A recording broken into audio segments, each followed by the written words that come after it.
اعوذ باللہ من الشیطان الرجیم، بسم اللہ الرحمن الرحیم۔ پیارے دوستو، آج ہم قرآن کریم کی آیت نمبر 97 سے لے کر 100 تک مطالعہ کرنے کی کوشش کریں گے، اور ہم کوشش کریں گے کہ قرآن کریم کو سمجھ سکیں اور اس پر عمل کر سکیں۔ اللہ رب العزت سے دعا ہے کہ ہمیں قرآن کریم کی سمجھنے کی اور اس پر عمل کرنے کی توفیق و رفیق عطا فرمائے۔ اللہ رب العزت قرآن پاک میں ارشاد فرماتا ہے، ان الذین توفاہم الملائکۃ ظالمی انفسہم قالوا فیما کنتم، بے شک وہ لوگ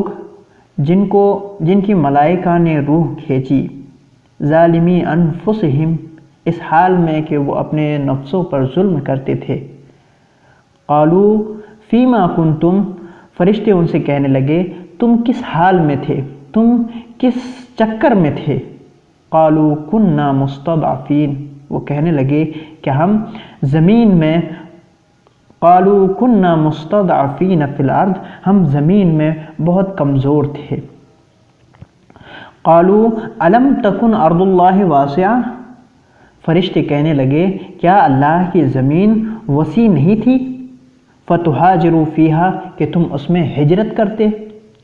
فاولئک مأواہم جہنم وساءت مصیرا، تو یہ وہ لوگ ہیں جن کا ٹھکانہ جہنم ہوگا، وساءت مصیرا، اور کتنا برا ٹھکانہ ہے۔ پیارے دوستو، اس آیت کو مزید قریب سے سمجھنے کے لیے ایک بیک گراؤنڈ اور شان نزول کو ہمیں سمجھنے کی ضرورت ہے۔ جب نبی کریم صلی اللہ علیہ وسلم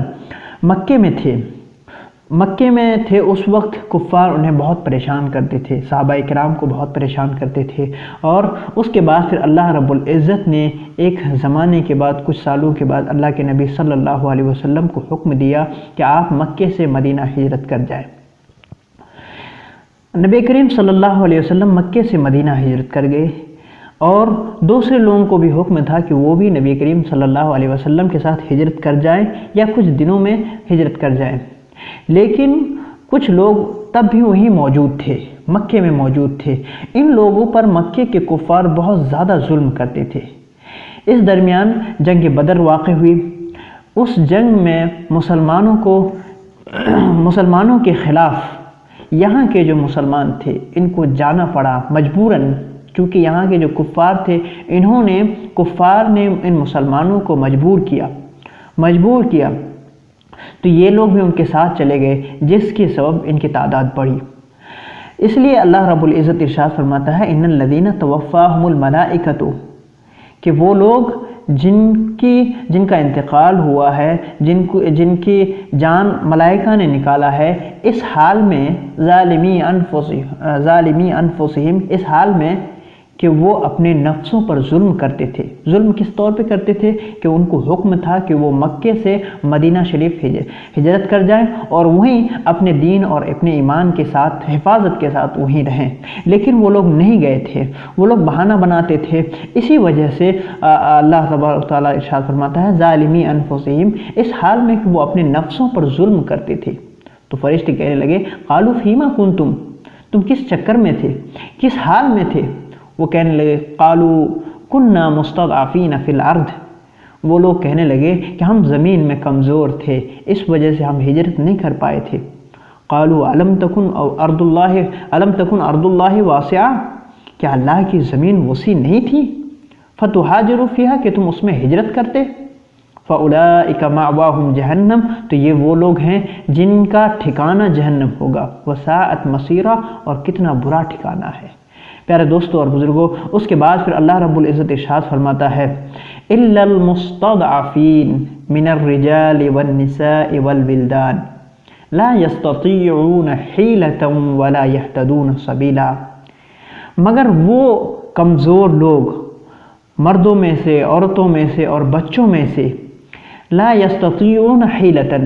جو کوئی ہیلہ اختیار نہیں کر سکتے تھے، لا یستطیعون حیلۃ، جو کوئی ہیلہ اختیار نہیں کر سکتے تھے، ولا یہتدون سبیلا، اور نہ وہ راستہ جانتے تھے۔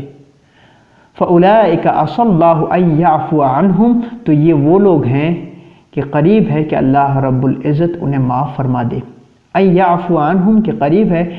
اللہ رب العزت انہیں معاف فرما دے۔ وکان اللہ عفوا غفورا، اور اللہ رب العزت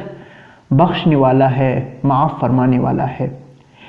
یہ اوپر جو آیت بیان کی گئی کہ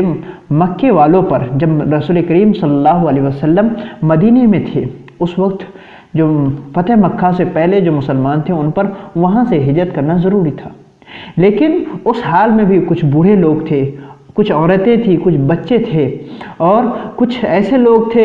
جن کے پاس کوئی حیلہ ہی نہیں تھا، کوئی تدبیر نہیں تھی، اور نہ وہ راستہ جانتے تھے کہ مکے سے مدینہ کیسے جائیں۔ تو اللہ تبارک و تعالیٰ ان کے بارے میں ارشاد فرماتا ہے فَأُولَٰئِكَ عَسَى اللَّهُ أَن يَعْفُوَ عَنْهُمْ،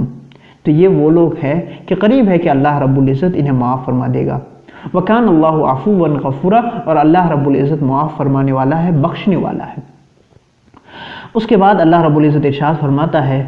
وَمَن يُهَاجِرْ فِي سَبِيلِ اللَّهِ يَجِدْ فِي الْأَرْضِ مُرَاغَمًا كَثِيرًا، اور جو اللہ کی راہ میں ہجرت کرے،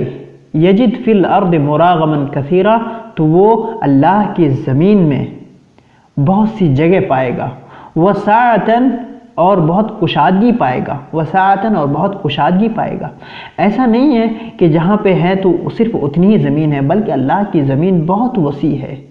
کہ ایک وہ شخص جس کے ایمان جا رہا ہو، جس کا دین جا رہا ہو، اس کے بارے میں اللہ رب العزت ارشاد فرماتا ہے کہ انہیں چاہیے، مناسب ہے کہ وہ ایسی زمین پر چلے جائے، ایسی جگہ چلے جائے تاکہ وہ اس کے ایمان، اس کی جان، اس کے مال، اس کی عزت اور آبرو محفوظ ہو سکے۔ اور اسی سے اللہ رب العزت اور دوسرے علماء کرام فرماتے ہیں کہ کوئی ایسا شخص کہ جہاں پہ اس کے شہر میں لوگ اسے ان کے ایمان کی وجہ سے پریشان کرتے ہوں، اگر اس شہر میں وہ روکتا ہے تو اس کے ایمان کا جانے کا خطرہ ہو، تو اس کے لیے ضروری ہے کہ وہ ایسے شہر میں چلے جائے کہ جہاں پہ مسلمان ہو، جہاں سے وہ اپنے دین کو کھلے طور پر پریکٹس کر سکے، کھلے طور پر اپنے دین پر عمل کر سکے۔ اللہ رب العزت ارشاد فرماتا ہے وَمَن يُهَاجِرْ فِي سَبِيلِ اللَّهِ، اور جو اللہ کی راہ میں ہجرت کرے، یجد فی الارض مراغما کثیرا، تو زمین میں وہ بہت سی جگہ پائے گا، وسعتن، اور بہت کشادگی پائے گا۔ اس کے بعد اللہ رب العزت ارشاد فرماتا ہے وَمَن يَخْرُجْ مِن بَيْتِهِ مُحَاجِرًا إِلَى اللَّهِ وَرَسُولِهِ، وَمَن يَخْرُجْ مِن بَيْتِهِ مُحَاجِرًا إِلَى اللَّهِ وَرَسُولِهِ، اور جو اپنے گھر سے ہجرت کرتے ہوئے نکلے اللہ اور اس کے رسول کی طرف، جو اللہ اور اس کے رسول کی طرف اپنے گھر سے ہجرت کر کے نکلے، ہجرت کی نیت سے نکلے، ثم يدركه الموت، پھر اسے موت آ پہنچے، فقط وقع اجرہ علی اللہ، تو اس کا اجر اللہ کے ذمہ کرم پر ہو گیا کہ اللہ تبارک و تعالی اسے اجر عطا فرمائے گا۔ اب اس آیت میں ایک بیک گراؤنڈ ہے، ایک شان نزول ہے کہ ایک شخص تھے، ان کا نام تھا جندب بن زمورہ۔ وہ بہت بوڑھے شخص تھے۔ جب ان کو یہ بات پہنچی کہ جن کا ایمان، جن کا مال، جن کی عزت آبرو کسی شہر میں محفوظ نہ ہو تو وہ دوسرے شہر میں چلے جائے، جیسا کہ نبی کریم صلی اللہ علیہ وسلم فتح مکہ سے پہلے مکے والوں کا مدینے کی طرف ہجرت کرنا ضروری تھا۔ تو جب یہ بات اس شخص کو، جندب بن زمورہ کو پہنچی، تو انہوں نے کہا کہ میں ایک رات بھی یہاں نہیں رک سکتا ہوں، تو ان کے بیٹوں نے ان کو لیا، حالانکہ وہ مریض تھے، وہ بیمار تھے، تو انہوں نے ان کے بیٹے ان کو ساتھ لے کر چلنے لگے۔ وہ راستے ہی میں تھے کہ ان کا انتقال ہو گیا، ان کی وفات ہو گئی۔ تو اسی کے بارے میں اللہ رب العزت ارشاد فرماتا ہے من یخرج من بیتہ مہاجرا الی اللہ ورسولہ، جو اپنے گھر سے نکلے ہجرت کی نیت سے، ہجرت کرتے ہوئے الی اللہ ورسولہ، اللہ اور اس کے رسول کی طرف، ثم یدرکہ الموت، پھر اسے موت آ لے، فقط وقع اجرہ علی اللہ، تو اس کا اجر، اس کا ثواب اللہ کے ذمہ کرم پر ہے۔ وکان اللہ غفورا رحیما، اور اللہ رب العزت بخشنے والا ہے اور مہربان ہے۔ یہاں پہ ایک بات میں اور ایڈ کروں کہ جس طرح یہ شخص ہجرت کرنے کے لیے، اللہ اور اس کے رسول کی طرف ہجرت کرنے کے لیے اپنے گھر سے نکلا تھا، لیکن راستے میں موت ہو گئی تھی، تو اللہ رب العزت اس کے بارے میں ارشاد فرماتا ہے فقد وقع اجرہ علی اللہ، کہ اس کا اجر، اس کا ثواب اللہ کے ذمہ کرم میں ہے، اللہ رب العزت اسے ثواب عطا فرمائے گا ہجرت کرنے کا۔ تو اگر اسی طرح اگر کوئی شخص نیک عمل کرنے کے لیے کوئی دوسرے راستے کہیں جاتا ہے لیکن راستے میں اسے کوئی مصیبت آ پڑتی ہے، کوئی اس کی موت ہو جاتی ہے، تو اس آیت کی روشنی میں ہم کہہ سکتے ہیں